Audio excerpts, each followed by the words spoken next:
This is episode 86 of the Battle of Ohio podcast. The Bengals are going to make me tear my fucking hair out, man. I don't understand why you can't just be normal.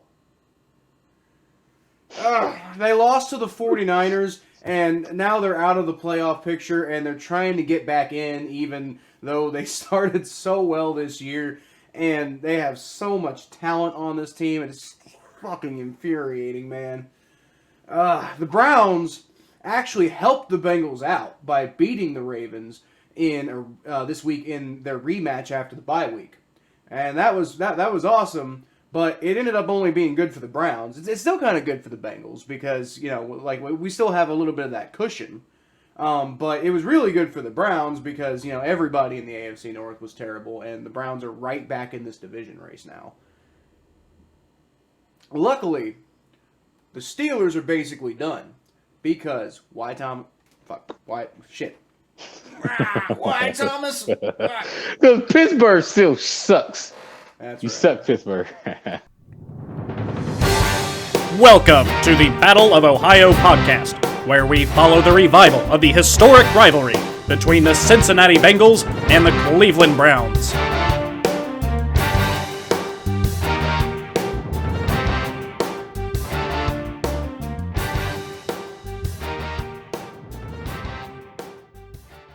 So, Thomas, why don't you tell me what you're drinking tonight? Today I'm drinking orange juice. Orange juice. I got my vitamin C up because Cleveland, the C, is trending up. By the way, we are 14 episodes away from 100. One Hondo. Yeah? Well, 16. No, you're right. 14. I've been talking with Math, Kyle. Should repeat the first grade 15 years in a row. You know what? First of all...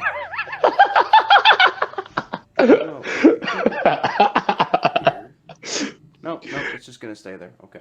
All right. Good. So, just a quick little thing for anybody who's listening. I'm trying a new thing with my audio today. So if you think it sounds good or you think it sounds bad or you have anything that you notice about it, please let me know because I'm trying to find the best positioning for my microphone to try to make this the best possible quality podcast that we can come up with. But anyway. Going forward to, I guess what I'm drinking. I'm drinking a Yingling for multiple reasons. One, because I always love celebrating a Steelers loss. Even though we kind of already talked, because it happened on Thursday night, we talked about it on the podcast because we did the podcast a little late last week. But we're going to talk about it again. But the other reason I'm drinking a Yingling is because I had a 6-pack and I need to finish it. So... I have the same issue with Twisted Tea.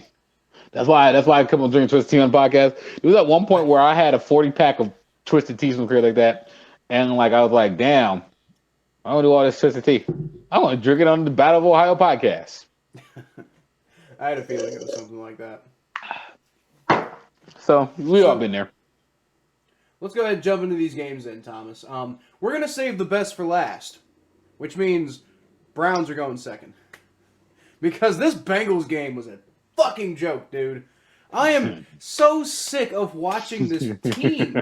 I'm so sick of watching this 2 weeks in a row. 2 weeks in a row that this team has somehow just gotten off to these god-awful starts where it's looking like, oh my god, it's going to be a blowout, and then I'm going to have to hear all about how this team is terrible for the next, week and a half or whatever. And then they come back.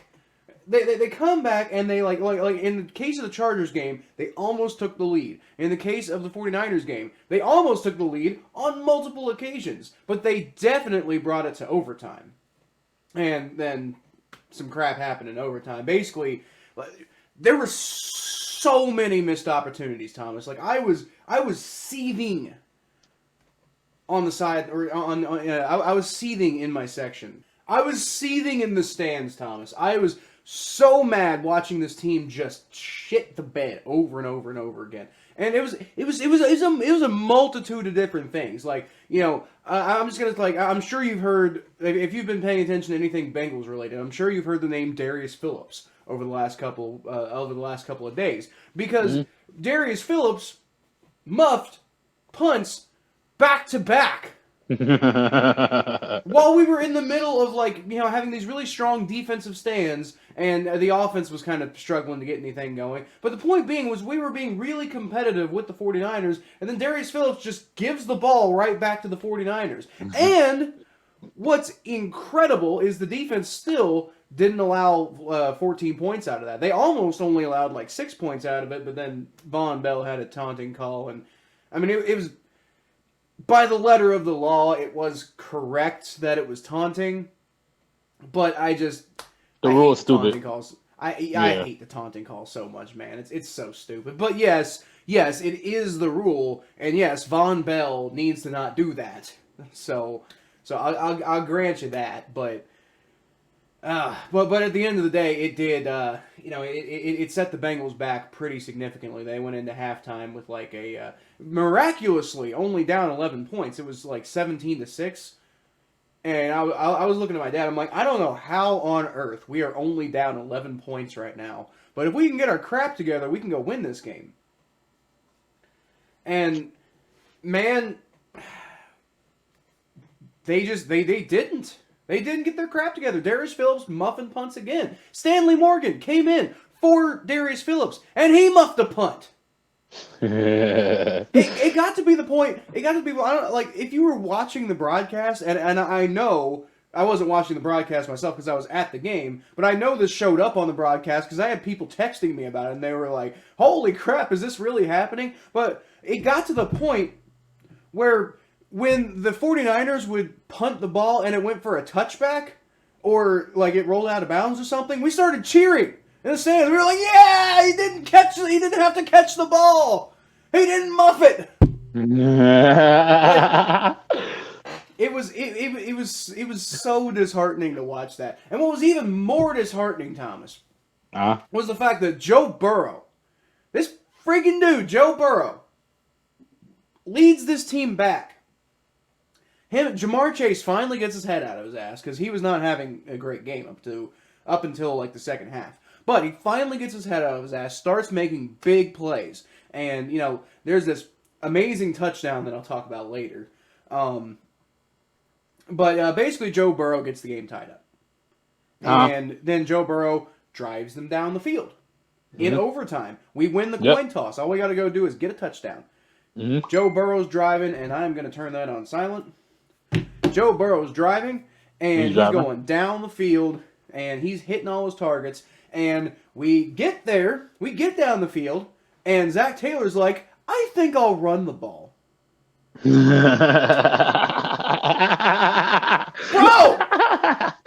You described that perfectly. You described that perfectly. Oh, my God. I'm going to kill him. Make you feel better. You're not the only one who's frustrated with his coach this week. You know, let me say this. First of all, we should rename the Bengals to Mufflers. Why is that? Because they be muffing those punts. They be muffing it up. Y'all Bengals fans be muffing. You Bengal players be muffle up them punts. Got a bunch of mufflers. Just muffling up every single Jamar Chase out here muffling up passes. Jamar Chase didn't play that bad. Shout out to Jamar Chase, by the way, for reaching 1,000 yards. For reaching 1,000 yards in 13 games. Very impressive. Well, overall, Jamar Chase has been having a very good season. But the inconsistency with Jamar Chase, the problem is the inconsistency of Jamar Chase is really just indicative of the inconsistency of this whole Bengals team. Like Jamar Chase's inability to figure out what the hell he's doing on a snap to snap basis is kind of really a perfect example of what the Bengals have been doing all year. Well, Jamar Chase is a rookie.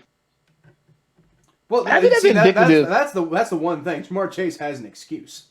I think that's indicative of the whole team, the whole Bengals team. This is a very young team. It's one of the youngest football teams in the NFL right now, or something like that. Yeah, but you put yourselves in these positions, and I get it. Here's the thing. How old is Joe Burrow? 25? 26? And he's out here. He doesn't make mistakes like that. He's thrown some interceptions this year. By the way, he didn't throw a single interception against the 49ers. Just want to point that out. But Joe Burrow's thrown some interceptions this year. But for the most part, he's been on fucking point. He doesn't melt down. The Bengals just do this thing where they completely melt down as a team. And I just don't understand. And it's like the defense at the end of the game, they allow the Chargers to go down the field and score the game-winning touchdown, and that sucks.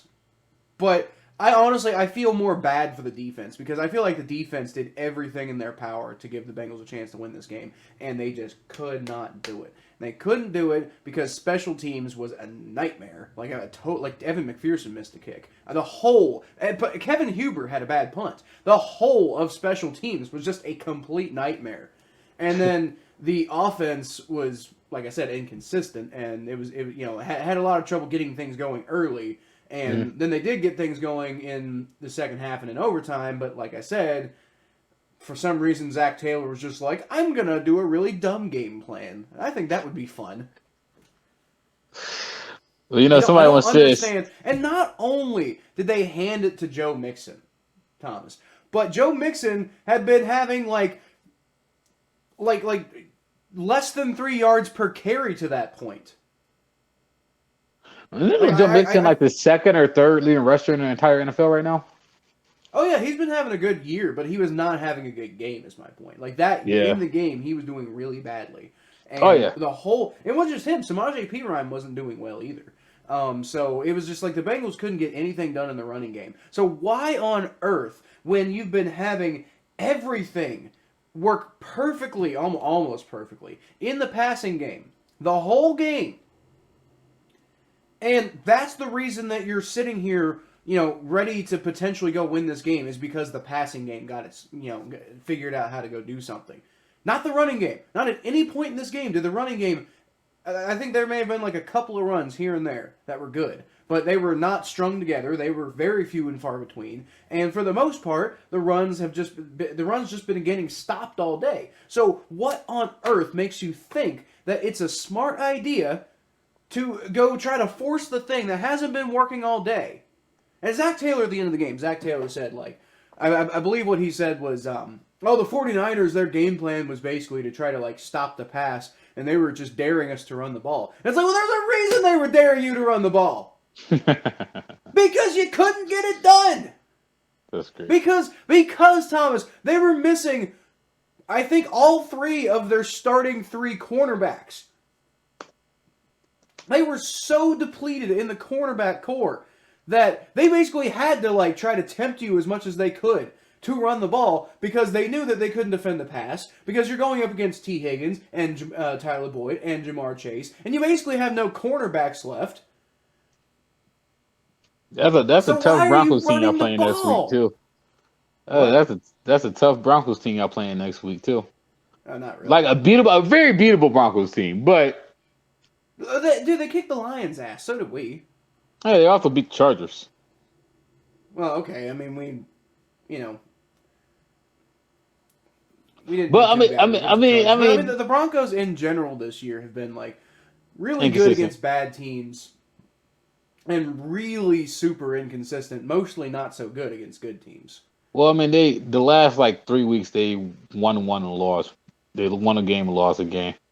Look at the way they played against the Chiefs. Like, I think if the Bengals can come out and have a good game plan against the Broncos, like, I mean, a big part of the Broncos like system right now is Javonte Williams. The Bengals have typically been pretty good against the run this year. So we'll talk about this. We'll talk about this more on the next episode of the podcast. But matchup wise, I don't really see a lot of ways that Denver really matches up well against us. Like, I don't think I'm gonna have a problem with Denver. We do well on defense are the things that they do well on offense. So, like, and then, like, I mean, their defense, I don't see their defense being able to hold this Bengals offense. So it's going to come down to miscues as it has the last couple of weeks. Because really, the game plan ultimately doesn't matter if you're constantly handing the ball off to the other team. I agree. I mean, like, look, man. I think, like you said, the biggest problem with the Bengals, and always the biggest problem with the Bengals, is that they have this every single time the Bengals lose these games that you think, man, they should have won. There's always turnovers. There's always turnover. We're always seeing it's always turnover shooting on foot. That's indicative. I think that's indicative of their age. But once they come to them turnovers, Pretty deadly team over we got right here. Well, and see that's the problem. They did clean up the turnovers this week, and then they found new ways to have turnovers. Like Joe Burrow didn't throw a single interception. I don't believe I could be wrong, but I don't believe that we had a regular offense fumble on the game. It was just Darius Phillips, just like, here you go. I don't want the ball. Y'all can have it. And then it was also missed opportunities, like Jesse Bates missed the basically the game-ending pick six that would have ended the game in regulation. I like the one where he missed it and then he held his helmet for like 3 minutes straight. I'm gonna get fired, ain't I? Yeah, you are. Do you mean Darius Phillips? Yeah, they released him yet? No, they have. I'm actually kind of surprised they haven't released him yet. He's been like, okay, I will say, Darius Phillips, like Bengals fans. First of all, as Bengals fans, we have every right to be livid with Darius Phillips. Yeah, run him out of town. He probably, I can't see any reason why he needs to be on a team anymore. But at the same time, there's a lot of classless people on Twitter who are just acting like idiots. Like, you don't need to treat the guy like he's less than human just because he made, a bunch of really terrible, idiotic mistakes. But it's still football. Like, we don't need to treat people like that, guys. It does. Twitter, of course. Yeah, Twitter. I know. Twitter's toxic. Oh, yeah. Definition of toxicity. Look, man. I mean, I'm not gonna lie. This loss was heartbreaking. I thought you guys would take care of the 49ers. 49ers aren't a bad team. Not like y'all lost to scrubs. You guys are ahead of schedule. But you guys are ahead of schedule. But, at the same time, like, I really think that I really think that losses happen. This is a very competitive year in the NFL and the AFC for sure. So it's not like Ghana's still in it. It's not like the Ravens aren't going to lose 4 out of the last 5 games. So I would be concerned, but I wouldn't be worried, if that makes sense. Well, here's the thing, Thomas, and we can actually use this to transition to the Browns game. But I think actually the favorite in the AFC North right now has to be the Browns. No, because right now that's my perspective. Like, the Bengals can be the AFC North North champions, but to do it, because I think the Ravens are about to collapse, and we'll go a little bit more in depth in that in the state of the AFC North. But I think the Ravens are about to collapse. There's just too much going on with that team, and the Steelers are done. The Steelers are just completely done. The Bengals. So right now it's I think it's between the Bengals and the Browns, and who can get their shit together the fastest between the Bengals and Browns. And I picked the Ravens to win because I wasn't totally sold on the Browns' ability to get their shit together, and I was almost right, Thomas. So that's why I still think, like, the Bengals can still win this division, because I think it's going to go through Cleveland now, and I don't think going through Cleveland is going to be particularly difficult. It's just I think it's going to require the Bengals getting their heads out of their asses, which that part might be particularly difficult. But can you explain to me, Thomas, exactly what happened in this game? Because, like, when I left my house, Thomas, the Browns were up. What was it like? Shit, what was it like at its greatest extent? Weren't the Browns up like 24-6 at one point? Something like that. Here's the thing. Baker Mayfield threw an interception, and Kevin Stefanski started getting real conservative with the play calls. At least that's what I noticed. That's what it looked like what happened. It seemed like they got really conservative. They took the foot off the gas in the second half. Gee, I wonder what that's like. I mean, like, I just, I feel like the teams got conservative and they just didn't. They beat them. I mean, but the offense just seems stagnated. The Ravens done a great job of stopping the run. The run game was non-existent. Nick Chubb have had 2 bad games. In fact, Nick Chubb haven't had a Nick Chubb game in a while, and we're still waiting for Nick Chubb to have one of those breakout games.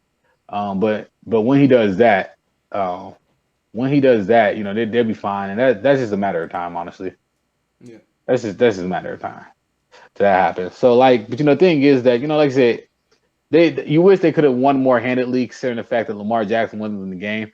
And so I'm not going to dispute that. I'm not going to dispute at all that you should have won more handedly. But a win is a win, especially a December win over the Ravens is a win. You take it. You just take it because like last year, I remember when they beat the Steelers in week 17, they were like, "Oh yeah, y'all barely beat the Steelers backups. How y'all going to beat the Steelers when they got their full team in Pittsburgh?" And they come up next week and beat the Steelers in Pittsburgh. So said, "Look, just give me the W. Just give me. I don't care. Let the sports writers write. Let the people on the podcast yell. Let the people on Twitter critique you. Win. Just win. I don't care at this point. Just win. Just win." Ironically, they're 7-6 in second place in the division right now. All this crap that we hear about the Browns, all this BS about the Browns, all this BS about Baker Mayfield. Hey, look, Baker Mayfield, right? This horrible quarterback, right? When the last time we had a quarterback in Cleveland that you could say that back-to-back seasons he had them playing meaningful games in December? Brandon Kershaw?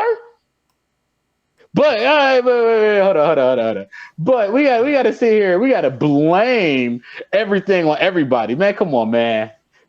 Like I'm so ecstatic about this win. I don't even care how we got it because we got it. And at the end of the day, like we talked about how the Ravens and the Steelers find ways to win these games they shouldn't win because they have these organizational wins. Well, the Browns won yesterday because they just outplayed the Ravens. Simply put. So, I mean, that backup quarterback guy, he's fast. I'll tell you that. He looks better than Lamar Jackson. But That's sad. Jadavion Clowney actually said that he was hoping that Lamar Jackson would come back in the game because he said this guy's actually faster than Lamar Jackson. Jadavion Clowney said that. So, look, man. Look, go ahead and say what you want about the old Browns offense. Go ahead and say what y'all want about Baker Mayfield or whatever. But this time next week, this smile is going to be a whole lot bigger because the Browns play a struggling Raiders team and the Ravens play the Packers. Well, and the Bengals play the Broncos. If the Bengals beat the Broncos, then I think this division's really going to come down to the Browns and the Bengals. It's going to come down to Week 18. It still might actually honestly. Broncos aside, if the Bengals only win 2 more games this year, but it's the Ravens and the Browns, then I think the Browns are going to AFC North. The Browns are going to lose to Packers, I think. But I don't know. Let me not get too ahead of myself. But it matters how they come out against the Raiders. But Baker look. One thing that I say, Baker looked healthy. Healthier. I mean, but but you gotta realize that. Actually, I'll tell you one thing. I really enjoyed the performance by Donovan Peoples-Jones. He looked good. Jarvis had a good touchdown. First half it was good. The defense was great. Myles Garrett getting his first career touchdown, I think that was. But I just think that I was just in a good mood. Go ahead, roast us, Kyle. Look, I ain't got much to roast the Browns about. Except for the fact that, I was about ready to sit here and be like, "Oh, the Browns are back," and then they about blew that lead, and I was just like, and by the end of it, I'm sitting here thinking, I'm like, man, I don't know if anybody in the AFC North's good right now. Yeah, the Browns got to be controversial. I'm not saying everybody in the AFC North is bad right now. The only team that's bad right now is the Steelers. Yeah. Now, the Ravens could be bad if we'll talk about that in a little bit. But the Bengals and Browns, the Bengals and Browns, I don't think they're bad, but I don't know if either of them are good. It's like my biggest issue with the Bengals right now is, do I think that they could still go make the playoffs? Yeah, I do think that's still possible. I don't know if I'd be betting any money on it, but I do think that it is still possible that the Bengals could go make the playoffs. Mm. But I'm worried, Thomas, about what happens when we get there. Because this team does not seem built right now to be able to handle playoff football. Well, just get there now. Do what? Just get there. Well, no, you're right. Just get there, and I'll be happy if we get there. Well, ahead of schedule, and you're already making the playoffs in Joe Burrow's Mulligan year. Yeah. I'm not saying like I'm not saying like I'm going to be like Bengals going to win the Super Bowl if we go to the playoffs, because I'm seriously not sold right now on this team's ability to win a playoff game if we do get to the playoffs. But you're right. If we do get to the playoffs, I'll be happy about that. I'll be like, you know what? We made it to the playoffs. We weren't supposed to be here. Now, if we can't win a playoff game next year, I'll be pissed. But the fact that we got here this year, I'll take whatever we can get at this point. I think Joe Burrow can win a playoff game. I think Joe Burrow can win a playoff game. But, here's the problem. Joe Burrow could have beaten the Chargers. Joe Burrow could have beaten the 49ers. But the team has to trust Joe Burrow enough to, let him do it. And apparently they don't, which I can't understand why. We're talking about anybody on the team who has the resume to be like, hey, I can go win this game. Joe Burrow's the one. Joe Mixon ain't the one. Joe Mixon, in general, throughout his NFL career, has been known as, one of the best running backs in the NFL, who very rarely actually plays like one of the best running backs in the NFL. So why is that guy the one that we're like, that's the guy who we want to go try to have us win this game? With the game on the line, potentially, Thomas, with, the playoffs on the line. We're not quite there yet to where the playoffs are on the line, but it's like, if you win this game, your chances of making the playoffs skyrocket. At the very least, as far as, potentially holding on for a wild card spot, whether or not you win the AFC North. And actually, because y'all beat the Ravens, we'd be on top of the AFC North right now. I'd be in first place. I'd be in first place, not third. Instead, we're in third, right? Although, I guess at least we're not the Steelers. I keep on want to, make a joke or poke holes in your argument at all, but I can't because everything you say is right. But here's the thing. Here's the good news. We're going to have a fun week 17. This podcast is going to be rocking. I'm sorry, week 18. Week 18, yeah. Gotta get used to that. Yeah, it's gonna be fun. But first, we gotta take care of the Raiders. We gotta take care of the Raiders. Yep. But hey, it's cool because the Ravens gonna lose out anyway, so we're not worried about them. Oh, by the way, let me say this real quick. Jedrick Wills said he's been talking about the crowd booing the team, and he said something along the lines of Twitter. Imagine if sports players went to regular people's jobs and start booing them. Can you imagine me booing somebody while they bag groceries? Boo! You suck! You should be fired. Well, okay. That was a real tweet. But look, but here, let me say this though. Here's why I don't disagree with him. Because Browns fans, your team is 7-6. What the hell are y'all doing booing your team? Where do y'all get the right to boo your team? Like y'all Browns fans. Y'all Browns fans. I know we had the 80s. That was 30 years ago. I know we had the 60s. That was 50 years ago. Y'all ain't gonna sit up here and tell me that y'all have gained the right to just boo your team when they're winning.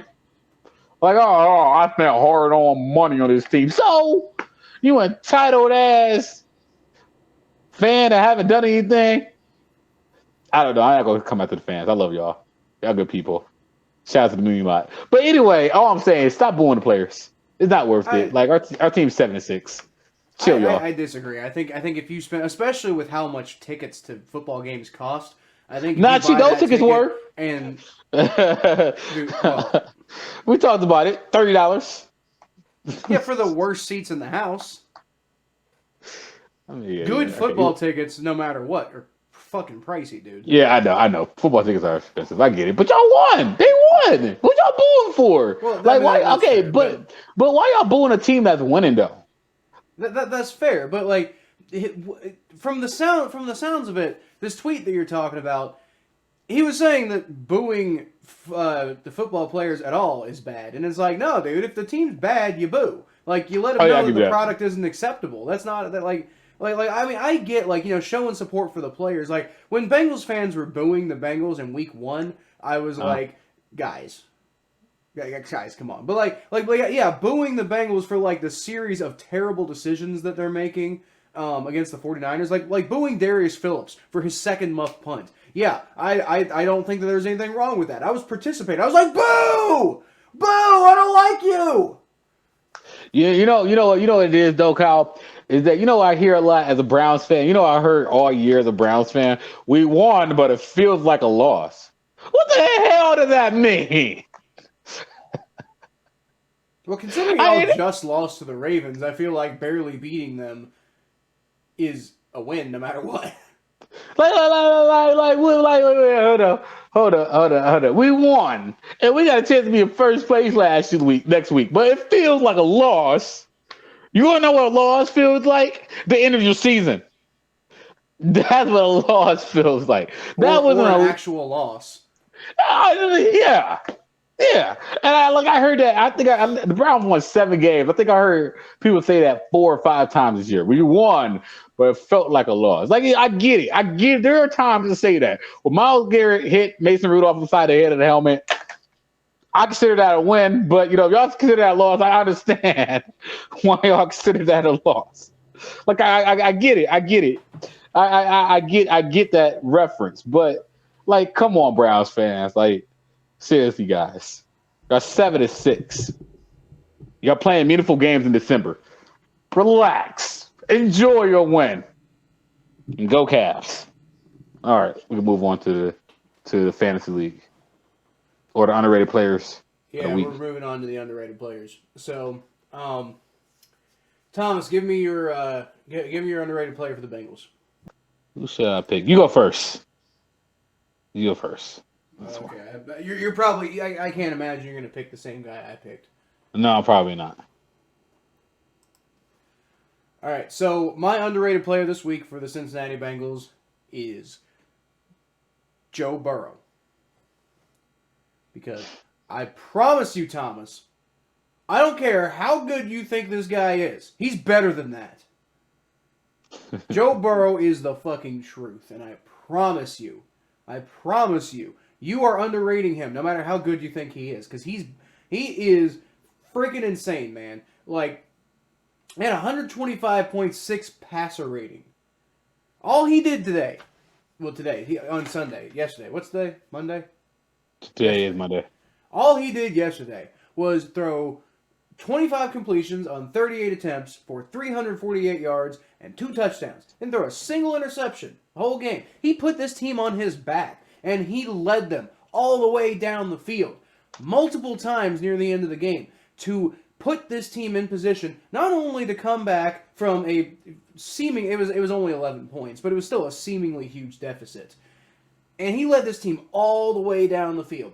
And they were scoring, and I mean, he had this insane pass, Thomas, to Jamar Chase, where, I mean, he spins around and he avoids like 2 sacks, and then he throws the ball to Jamar Chase, and this is all like the pass is all anticipation and maybe some telepathy or something like that, because he threw the ball to Jamar Chase while Jamar Chase was like Jamar Chase's the balls, he's throwing the ball here on the screen. He's throwing the ball here. Jamar Chase is here, okay, and he's looking this way.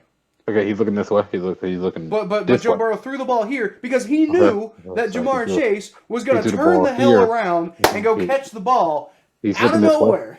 Fuck you, Thomas. He's looking this way. So he's looking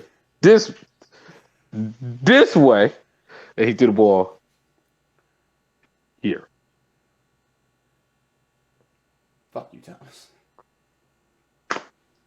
ET phone home.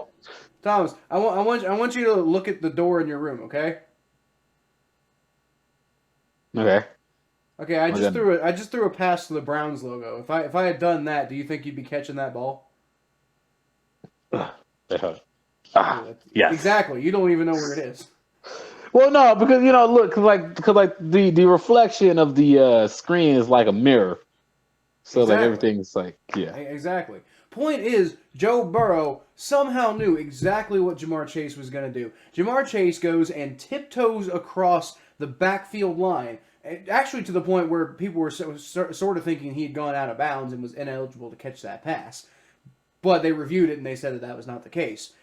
But Joe, it was an amazing athletic play to get out of pressure in the first place, and then to have the vision to go find Jamar Chase and know exactly where he is and exactly where he's gonna be, regardless of the fact that nobody else knows that, and he knows that the defender has his hips turned in a certain way so that he knows I can't throw it over here because that defender's gonna intercept it right there, so I got to throw it to this exact one little tiny spot, and he has the accuracy to get it to the only place on the planet that only Jamar Chase is going to be able to go get it. And that he knows Jamar Chase somehow is already going to be. And he makes that pass, and suddenly this football game is a football game. We were down, I think, 20-6 at the time. And it was just feeling like nothing's going right. Evan McPherson missed a field goal.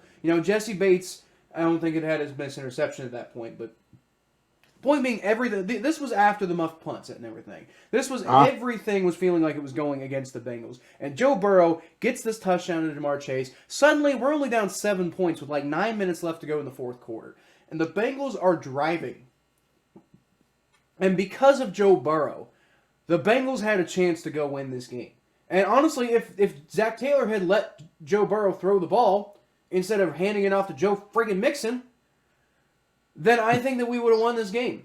I think that Joe Burrow would have gotten a touchdown, and I think that we have a completely different tone going into this.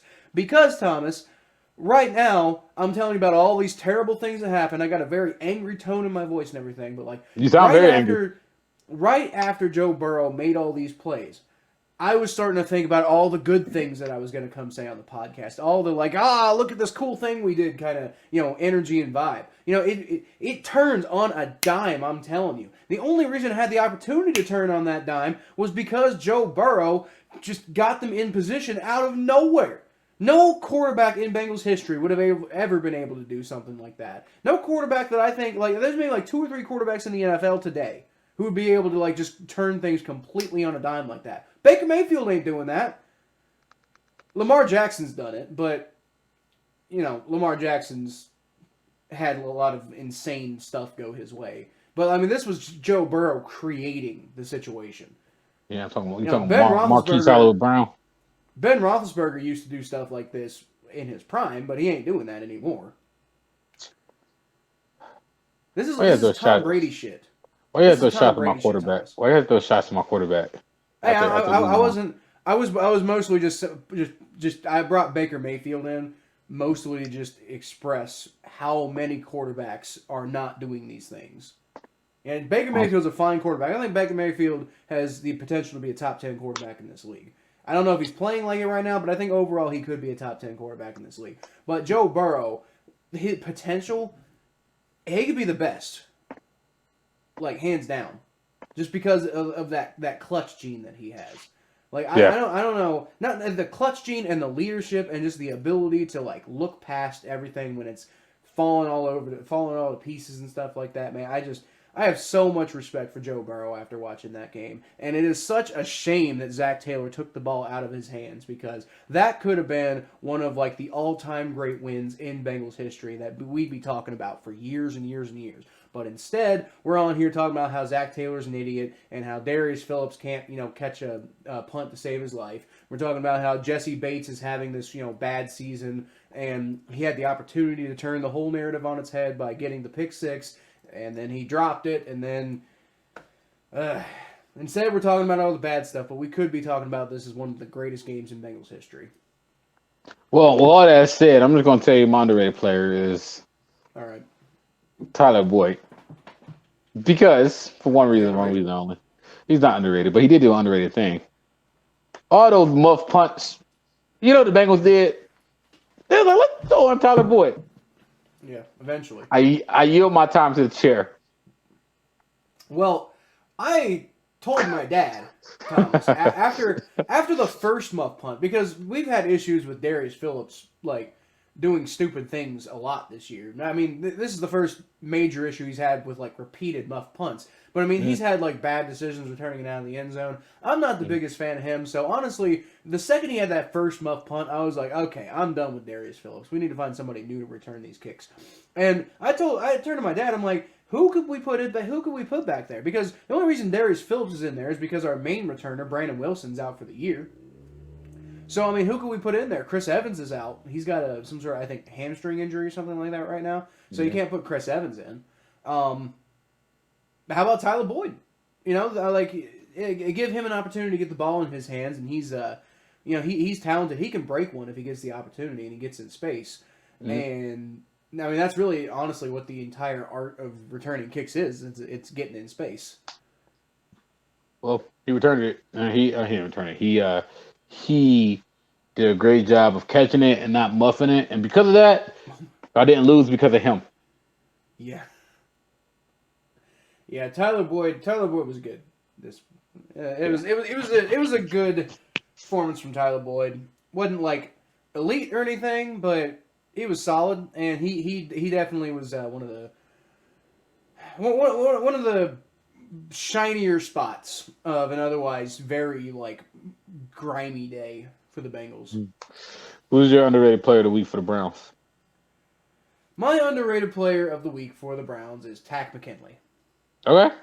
Because Tack one. McKinley, this dude couldn't buy his way onto an NFL roster after he fizzled out in Atlanta. He tried to get on with a few teams, including the Bengals, by the way, Thomas. And he kept failing physicals, I believe. Like he had some sort of injury that like teams just did not want to deal with. And I guess he must have gotten it fixed between last year and this year because he went to the Browns. The Browns were like, all right, you're healthy enough. Come here and figure it out. And so now, after being an NFL bust and after nobody seeming to want this guy on their roster, now he's on the Browns. And a big part of why they won is because he was out there in the backfield disrupting the quarterback and making sacks and forcing fumbles. He had 5 quarterback hurries and 8 pressures this week, Thomas. I think he had 2 sacks too, right? Yeah. He had a sack, I believe. Oh, 1 sack. Okay. No, he had 2. No, he had 2. No, he had a sack. He had a sack. A single sack. Okay. But he got that sack. Sacks, the impact from him is really impressive. And it's like, is Tack McKinley like better than Myles Garrett? No.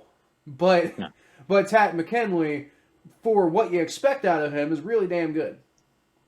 Yeah. No, he's doing pretty good. You gotta give shout out to him. Yeah, for shout sure. Out to him. So what about you? My underrated player of the week for the Browns is gonna be Dearness Johnson, actually. And the reason why I'm picking Dearness, because I could go on defense. Troy Hill would be a great option on defense, but Troy Hill's not really underrated. The reason why I'm going on defense is because the reason I'm going with Dearness Johnson is because Dearness Johnson actually had a really good first down. He only had 4 rushes actually, for 22 yards. But the reason why I got to go with Dearness Johnson is because Nick Chubb, he had a very mild day against the Ravens. He hasn't really been rushing well against the Ravens. And then you have Kareem Hunt going out with an injury. So, it's just so special with the Browns have a running back that they can just bring in Dearness Johnson like that. Right. And it just shows depth. And that one first down run that he had, it just kind of calmed the nerves of the team when he just had that. I think it was like an 8 or 9 yard first down run he had where he kind of like broke a tackle. He ran to the outside and then he pushed for a first down. It was a really good run. And it just adds layers to your offense. We talk about how Bengals have so many layers to their offense. Well, when you have a running back when you have a third string running back that can do that, then that's special. Shout out to you. Right on. All right, so those are our underrated players of the week for this week. Let's go ahead and move on to this fantasy league, which I want to talk about a couple of things, but I also kind of want to get through this quickly. So, first of all, Thomas, I distinctly remember you saying something about like, well, I'm not gonna be that eliminated guy who is just an easy walk away win, and blah blah blah blah blah, right? Well, and then you didn't put a quarterback in, you didn't sub out Dallas Goedert, you didn't put in a new defense, so you only scored 40 points this week, and Michael Dorsey, who only scored 63 points this week, ended up with an easy win. Oh damn! I still got no, I don't. Damn. Damn. So, you know. Damn. I should feel ashamed of myself. Unacceptable. It is. So, I don't know. It is. I knew there was something I was supposed to do yesterday. So all three of the top teams in the league this week, they all won. So me, Jordan Heiser, and Michael Dorsey all won. So we're all going to go ahead to 10-4, and the standings are going to pretty much remain the same because the tiebreaker is points for. How many points you've scored total this season. And Michael Dorsey, like I said, only scored 63, so he's already way behind as far as points for goes, and he's going to stay pretty far behind. I got a little over 96, almost 97 points, which is okay, but it's not great.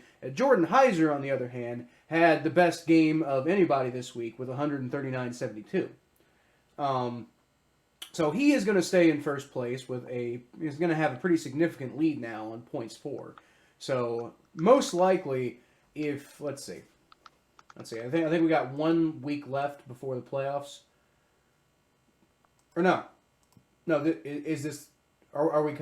Okay, so week 14 matches, week 15. Okay, so this is actually going to be, I think, the last week before the playoffs. So the playoffs do start next week. Well, so you're gonna have the final standings is gonna be number 1 seed is gonna go to Jordan Heiser of Jungle Bungles with the significant lead on the points for. I'm gonna be the number 2 seed with slight advantage on points for, and then you're gonna have Michael Dorsey, I believe, is gonna be the number 3 seed. Oh, that actually might not be true. Let's see. No. Okay, yeah, okay. So Michael Dorsey is going to be the number 3 seed, and then you're going to have John Dorsey. Apparently, the Dorseys, both of them got in the playoffs. So shout out to the Dorseys. I can't. Yeah, out here and John. Drafting Patrick Mahomes and Baker Mayfield. Who had Patrick Mahomes? I said draft. Well, that's what John Dorsey did. He drafted Patrick Mahomes and then he drafted Baker Mayfield. Duh. Oh, okay. Michael Dorsey had Jimmy Garoppolo. Well, that's such a Dorsey move. Such a dorky move. So yeah, John Dorsey's going to be the number 4 seed of Nobody's Perfect. And then, let's see, the Bot lost, so the Bot is not going to make the playoffs. Thank fucking God. Yeah. So the Bot is going to lose, and Jan Romero, by the way, of Off in Church, is the one who knocked him off. Yeah, good job. Let's see. So you're gonna have Off in Church is knocking it off. Renegades. Cameron Matthew looks like Cameron Matthew lost as well. So you're going to have 2 spots open for 7-7 teams. So, Jan Romero of Off in Church could actually make the playoffs, Thomas. He might, because he just knocked off one of the teams that was in a playoff spot. So what you're telling me is we should change his name from Off in Church to Knocking Off in Church. God, don't strike me down for that one. It's funny. I don't think that quite works. I think that's a bit of a stretch, Thomas. So anyway, you got Jan Romero, who's going to probably take one of those spots. I would imagine. And then, let's see, Nick Boley, who is the other Browns fan in this league, he lost, so he's out of the playoffs. Ian Plank lost, so he's out of the playoffs. We got a better ground. DJ McNutt won. So it could be so the pool you're going to have for the number 5 and number 6 seed are going to be Cameron Matthew, it's going to be the Bot, it's going to be DJ McNutt, and it's going to be Jan Romero. And 2 of those 4 teams are going to make the playoffs. So I'm just not sure which ones. We're going to have to see what the final total is as far as points for, because all those teams are going to be 7-7. So is McNutt his last name? Yeah, his last name is McNutt. And his first name is DJ? DJ, yeah. So if he like be DJing at a club, he'd be like, "Yo, it's DJ McNutt." Yeah, that would be a pretty good DJ name, actually. Hell yeah, it would be. By the way, guys, don't forget to hit that link below and get 69% off NordVPN. Yeah, do that Yeah. because it's really good service. Oh, it's so good. And you can watch all the NFL games if you get NFL Game Pass International. So, Yeah. That's something that's really enjoyable. So Yeah. I would definitely recommend doing that. I like to watch Netflix on NordVPN. VPN. Oh, there you go. So we will have an update for you on the next episode of the Battle of Ohio podcast on who those final playoff teams are going to be. Like I said, you got the Bot, you got Cameron Matthew, you got DJ McNutt, and you got Jan Romero, who are all going to be in contention for those last two spots. It depends on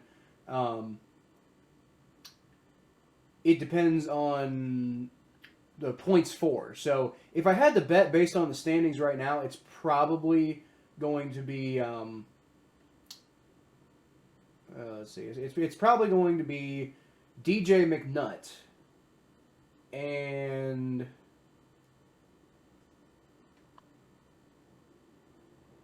oh shit, it's probably going to be DJ McNutt and the Bot. So I lied. I think the Bot is going to make the playoffs, Thomas. Oh, that sucks. Damn it. That's about right. Well, no, that's not necessarily true because the Bot had a really bad game this week. So, I mean, those points for might go pretty far down. Jan Romero, on the other hand, had a pretty good game, so he might actually take over the Bot. Is the Bot subbing in? Is the Bot subbing in players? The Bot has 1282, so Jan would need to catch up by about 60, which is not happening. So it's probably going to be the Bot, and it's probably going to be DJ McNutt. So. Well, the more to the story is just let your fantasy team auto draft. Auto draft and auto play because, like, I mean, you know, the Bot wasn't like subbing out.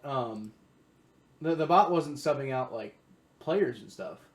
Yeah, it didn't overthink. Overthink it. The Bot played Naheem Hines this week, who was on the Colts, who were on bye. So the bot is just it doesn't think. It just goes with the instinct. The Bot has just had the same starting lineup all year. The Bot's a genius. Oh. All right, let's go ahead and move on then to the state of the AFC North, and then we can go ahead and get on out of here. All right. But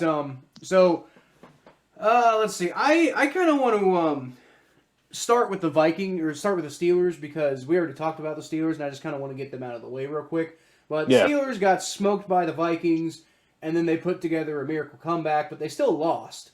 And like the Bengals, this is now 2 weeks in a row that the Steelers have looked bad early in a game, then found some way to claw themselves back, and then still lost. The difference is the Bengals, like, this is just what the Bengals have always done. Like, the Bengals aren't. This isn't anything new for the Bengals. For the Steelers.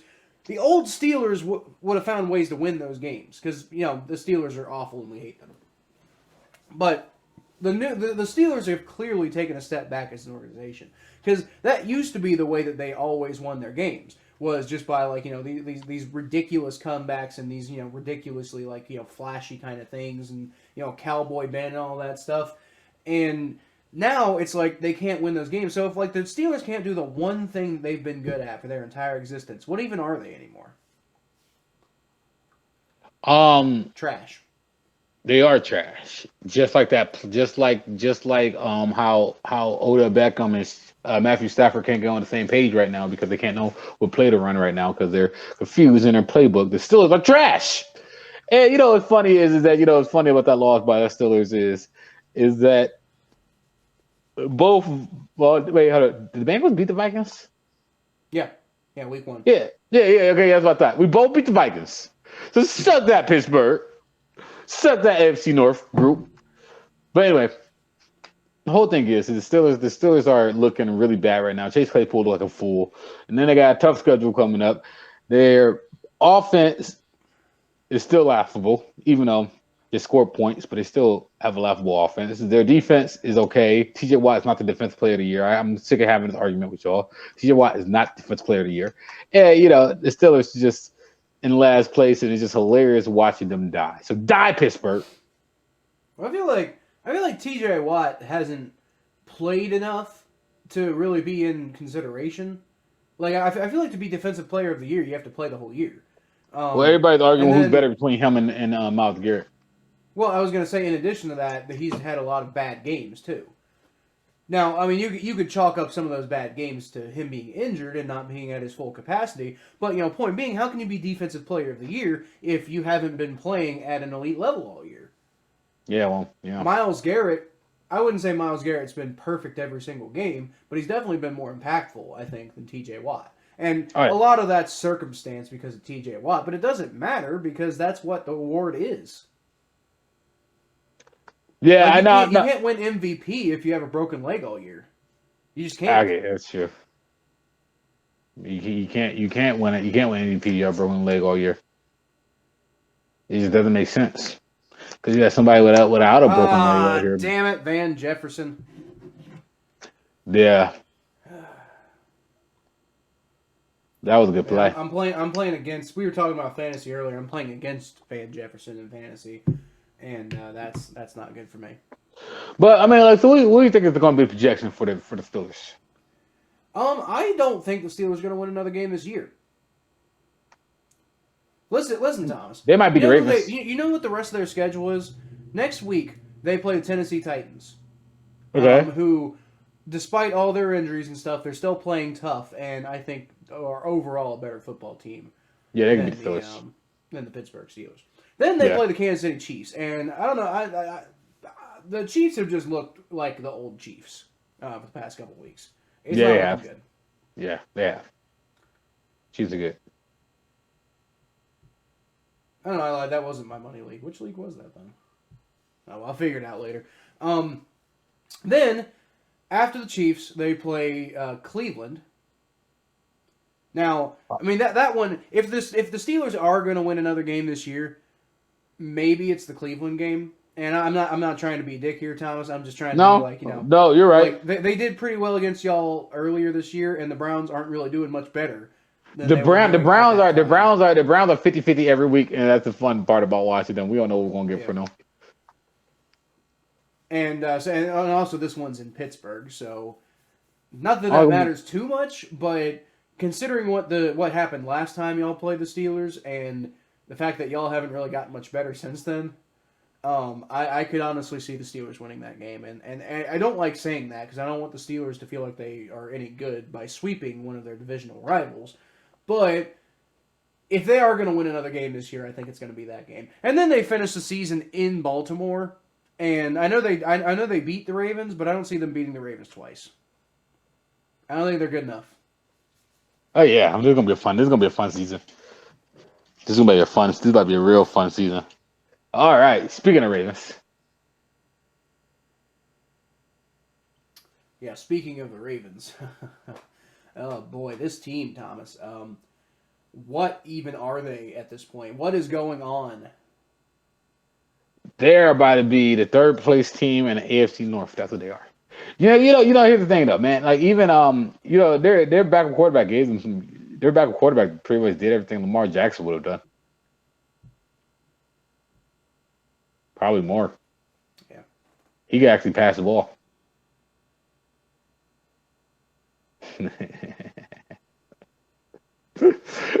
Lamar Jackson's okay. I'm happy because I don't want to see him go down with an injury. I just want the league to catch up to him, and he get played out of the league because the league figured him out. The whole thing is that the Ravens are in trouble. They have no cornerbacks. They have a solid defense still that can stop the run. But other than that, what else do they have? Mark Andrews, Marquise Hollywood Brown. What do they have? What do you have, Baltimore? You have nothing. Nothing but a laugh. Good day, sir.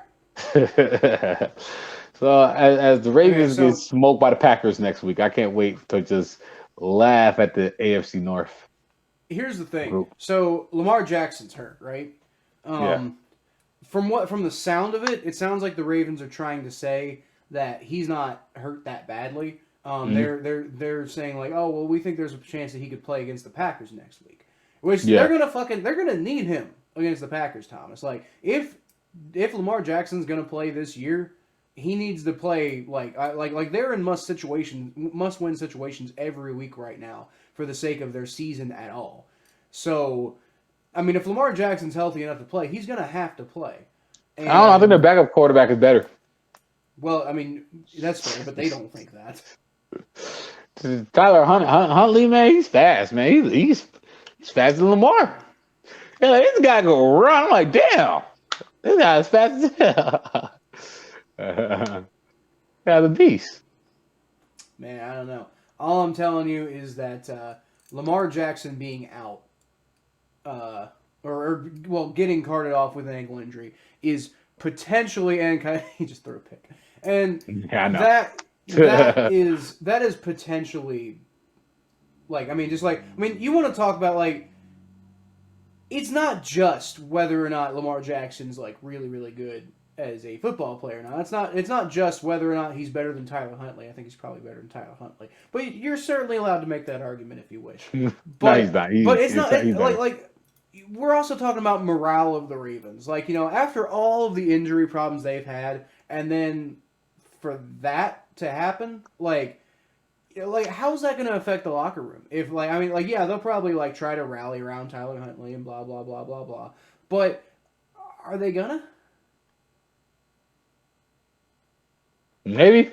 Probably not. I don't but I mean, they're a good organization. The Ravens are a great organization. But it's just like, if they lose to the Packers next week and the Browns beat the Raiders and the Bengals win and the Ravens went from first to third in like 2 weeks, I think that would break them. I think that would break them. Quite possible. I think that would break them. Because then y'all play the Ravens the very next week, right? Yeah. Oh yeah. Oh yeah. Oh yeah. Like I said, the way things are trending right now, and I'm not even saying this because I'm super confident in the Bengals right now, because trust me, I'm not. But I still think that because of the state of the Ravens right now, and because of the state the Steelers have been in all year, this division is going to come down to Bengals-Browns. And it really, it goes through Cleveland right now. I really do think it does. Because, I mean, well, I don't know. In a way, it kind of technically goes through... Well, no, that's not true. Because, like... Well, no, you're right. If we beat the Ravens and y'all keep winning, y'all are in first place, right? Because y'all got the tiebreaker over us. Yep. You know. Here's the thing. Here's how I feel about it.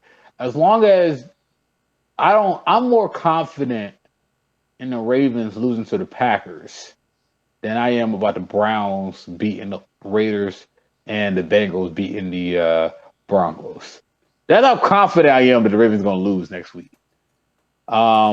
So, yeah. And I still think the Browns and the Bengals still are most likely going to win next week. But I'm just more confident. I'm more confident in the Ravens. I mean, the Ravens losing than the Browns and Bengals are winning. But with that said, if the Browns and the Bengals take care of business next week, then we are going to be talking about a fun AFC North weekend, week 18. But as long as the Browns and the Bengals take care of business this week, then the Ravens are done. The Ravens are done. So. Just take care of business. Take care of business. I don't care how y'all win. Win ugly. Win as ugly as possible. Make that win look like the Elephant Man. I don't care.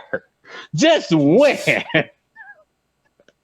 Just win. Both of y'all. As long as we win, we put the Ravens out of misery. And yeah. All right. The Roethlisberger retires. You heard it here, folks. You heard it here first. Just win, baby. Just win. That's a Browns thing, right? Just win, baby. Yeah, just win. I don't care. Like, I don't even care anymore, because no matter what, the Browns were winning all last year. All last year, the media was criticizing us. When we lose, the media criticizes. So no matter what, the media is going to criticize us. So I'm at that point right now. Yeah. I'm at that point right now, Kyle. That's the point I'm at right now. That's why I'm just like, just win. I don't care. I don't care anymore. They're going to insult Baker no matter what. People want to hate Baker. People want to hate that man no matter what. So like, I think whatever, stop making Baker. those commercials. Yeah, man, they're funny. How dare Baker Mayfield make funny commercials and turn around to losing his franchise in sports? How dare he? Well, anyway, guys, I think that's going to do it for this episode of the Battle of Ohio podcast. Thank you so much for listening. You can catch more of what I do at Kyle Phelps92 on Twitter, Facebook.com/ThePhelps. My Bengals coverage at ATBNetwork.com/Cincinnati Bengals, and my YouTube channel, which is just Kyle Phelps. And you can check Thomas out at T_star94 on Twitter and Instagram. It's the same thing there, so it's easy. And then he's the Thomas J Network on TikTok and YouTube. You want to go check him out there because he puts out a lot of interesting content, a lot of funny stuff, and quite entertaining. Quite entertaining. Thank you. But, Appreciate it. yeah, that'll pretty much do it for today's episode. So I'll leave y'all with a hooday. Go Browns.